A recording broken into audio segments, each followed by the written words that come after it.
Hello and welcome back to I don't know what I'm gonna do with my hair now, so this is it, I guess. Also, for any of you all who are like, oh my gosh, Sarah, stay at home, what are you doing outside? I'm in my car by myself. Don't worry about it. I even wore a mask to get in here. I'm chilling. My hands are clean. Also, hack, I like to wear like long sleeves, so like sweaters or jackets and stuff. So when I do go out, I can hide my little hands and my fingers in here, and I can just, you know, that doesn't make any sense. Today we're gonna be talking about the things that I have been watching during this quarantine. It's been 2 months, y'all. It's been March and April. I mean, some people have been asking me what I've been watching, like on Netflix or on YouTube and all that stuff, so I wanted to make an entire video about it because I want to nerd out with y'all just for a tad. So I brought with me in my car this, which just looks like some basic journal. I call this my media journal, so every time I see a movie that I haven't seen yet, or even a live production or a production that has been taped, pro shot, I'll write about my thoughts in this here notebook. This is actually my second one. My first one filled up pretty quick. I've had this since July of last year. Not that this has any relevance to this video at all. Alright, so let's get into this. I'm going to be talking about the movies first, and then I'll get into the TV shows after. I have a lot to go through, and I don't want to get too much into a review of every single movie that I saw or tried to watch. So I'm just going to say like a short thing about it, because otherwise I will rant and nerd out for way too long. Unless it's worthy of being ranted about for way too long. Okay, so this movie technically wasn't during quarantine, but this was kind of when things were kind of dwindling down into everybody stay at home at all times. It's called All the Bright Places, starring Elle Fanning and Justice Smith. So All the Bright Places was originally a novel by Jennifer Niven, and I know about that because one of my friends, that's like her all-time favorite book ever. Like, any book recommendations, she'll be like, All the Bright Places by Jennifer Niven. Read it, it's amazing. I personally read the first couple of chapters, but I never got to finish reading it. But then I watched the movie and I got so emotional by the end. I just had a really deep connection to the storyline itself. These next 3 movies were actually Filipino movies. The first one was called Every Day I Love You, starring Enrique Gil and Lisa Soberano. I'd heard of Lisa Soberano before. I'd seen her in other movies, so I was a fan of hers already. The first thing I wrote was, of course everything is dramatic and cheesy, but they have a scene where the heart of the film is stated, live honestly, love truly, and that can only happen when you're honest with yourself. The next movie I saw is called Can't Help Falling in Love, starring Catherine Bernardo and Daniel Padilla. I didn't grow up watching the two of them. A few years ago, I watched their like teen and tween work, and now they're older, of course, and it's really cool to see them in adult films where they actually kiss. Also, I think they're dating in real life right now. Don't quote me on that, but last I heard they were a thing, so it's super adorable. The next one that I saw is called Barcelona, A Love Untold, which stars the same two actor and actress. This one was kind of a trip. I couldn't follow this one very well, but it made me really want to go to Barcelona even more because, one, Cheetah Girls 2, A Cinderella Story Christmas Wish, starring Laura Marano, Greg Sulkin, Isabella Gomez. Alright, so I study musical theater, right? And this movie, they say, is a movie musical. I didn't think so. It's just very pop, and the songs kind of came randomly. Okay, so really quick, in musicals, a song will be sung by a character when they're really feeling something and they don't really know how else to express it except through a song, and it moves the story along. It kind of seemed like this is a really big part of the storyline, let's just add a song in there because it's fun. But it was cute. Oh my gosh, I started watching Under the Tuscan Sun with low volume. I don't know about you guys, but I like watching movies with subtitles when I can because I want to understand what they're saying. Sometimes like they speak very softly, or you know, other people are talking and I'm like, wait, I didn't hear what they said. So I want to be able to read it along with the movie. I don't know, I'm weird. So I couldn't find the friggin', you know, subtitles for this until halfway through the movie, and I found it and I was like, oh my gosh, well, I'm halfway through this film, might as well just finish it out. I will say one thing about this, the love story plot that they had is kind of dated. Splash, Tom Hanks and Daryl Hannah. I didn't know it was directed by Ron Howard.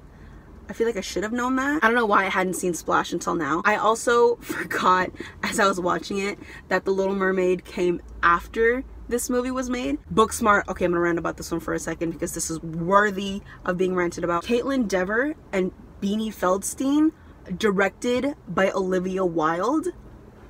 So a lot of teen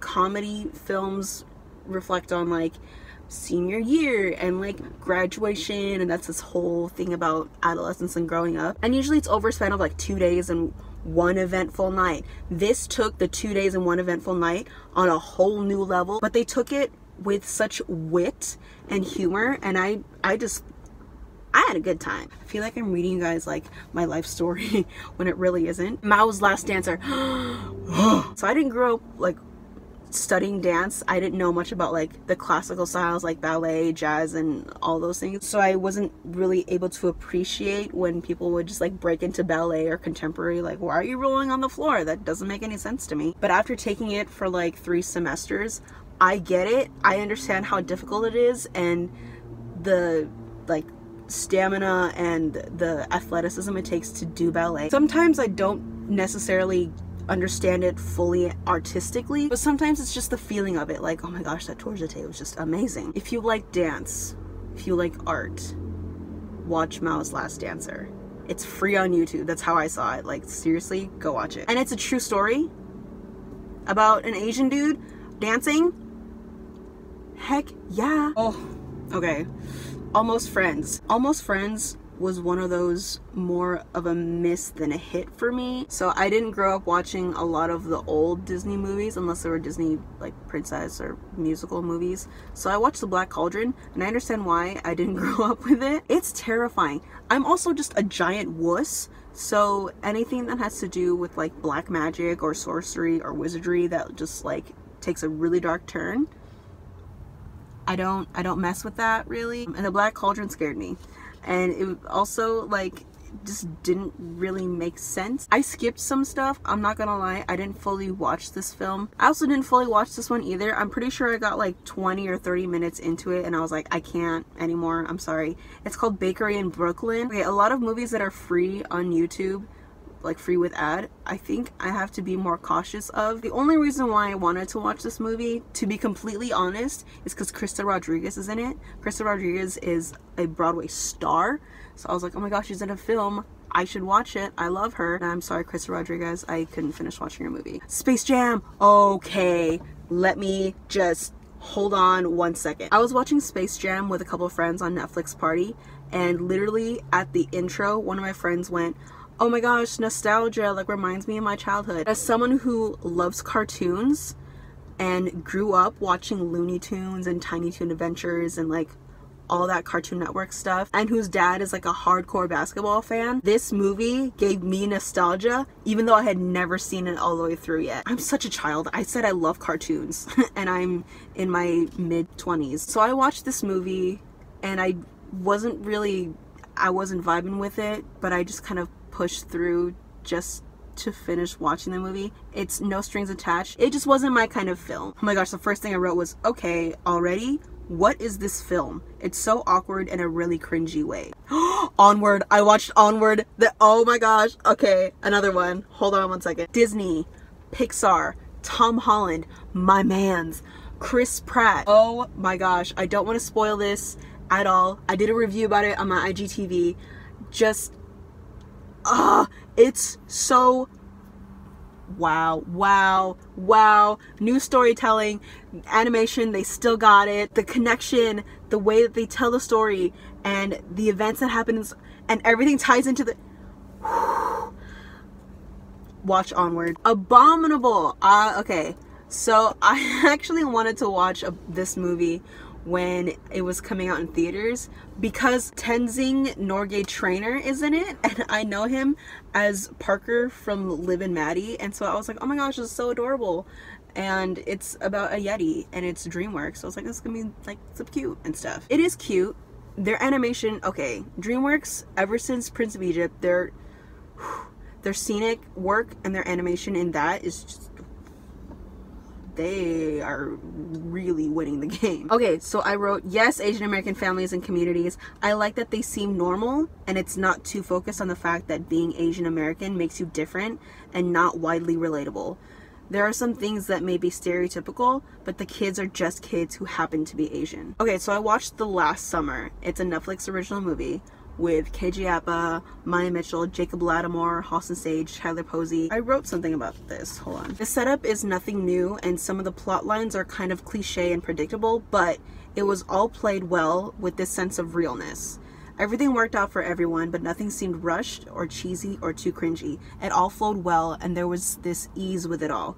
Kind of liked how no one needed to be connected with anyone else to make it a nice story all around. So you know how with some like teen movies or like big romance movies with like a bunch of characters, they all want it to be like, oh, they're connected with this person. Whoa, that's so crazy. What a small world. I like that it didn't need to be like that. The disappearance of Eleanor Rigby. Okay, Jessica Chastain, phenomenal actress. James McAvoy, love his work. I feel like this movie wasn't one of their best. They just really dove into their emotional world. But on the outside, they didn't really express a lot of emotions. They kind of seemed numb to each other and to everything for 2 hours. Last night I watched Peter Pan Return to Neverland. One of my friends is like, every time I watch this movie, it gets me and I cry every single time. So I'm like, I want to cry. Whoa, when was the first Peter Pan? Was it in the 40s or the 50s? Oh my gosh. I can't call myself a nerd anymore. I don't know what year Peter Pan came out. But this one came out in 2002.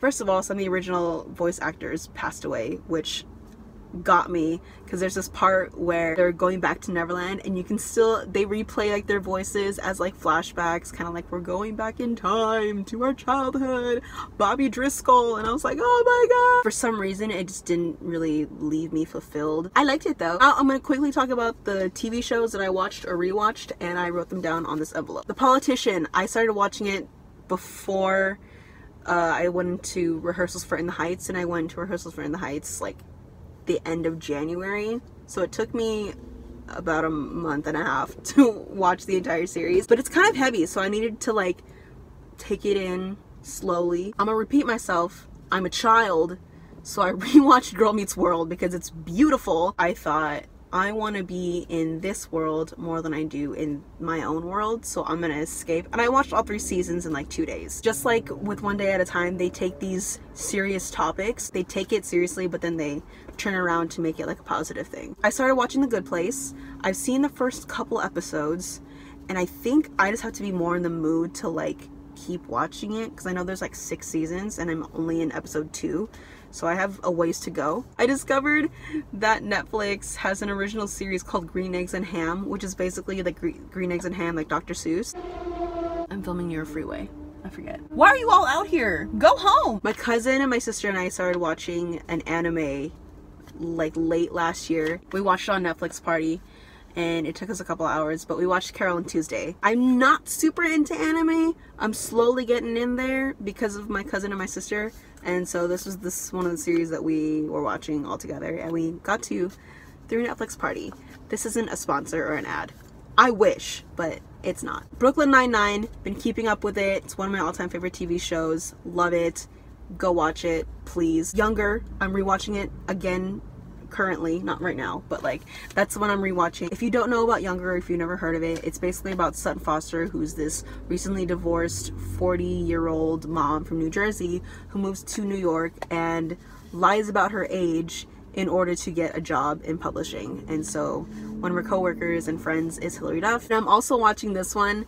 I'm watching this one more now because I saw his, I'm just crumpling it for funsies. I watched his Netflix comedy special. I tried to watch a couple of them yesterday and I just wasn't vibing with some of them until I found Hasan Minhaj's Homecoming King, and I was like, oh my gosh, this dude is amazing. How did I not know about his career and his existence? Like, oh my gosh, I'm gonna be his friend now. And then I found his series called Patriot Act, and I love that as well, and so I'm just watching that a whole bunch. And I feel like this video has gone on long enough. Thank you for watching this instead of literally anything else I just mentioned in this video. I hope you liked it. Let me know what you've been watching during this quarantine, or if I should watch anything now that you know my taste and the fact that I don't like scary horror things and I'm a wuss and I'm a child at heart. Let me know any suggestions in the comments. Thank you for hanging out with me today. I'll see you guys in the next video. Hasan Minhaj, please be my friend.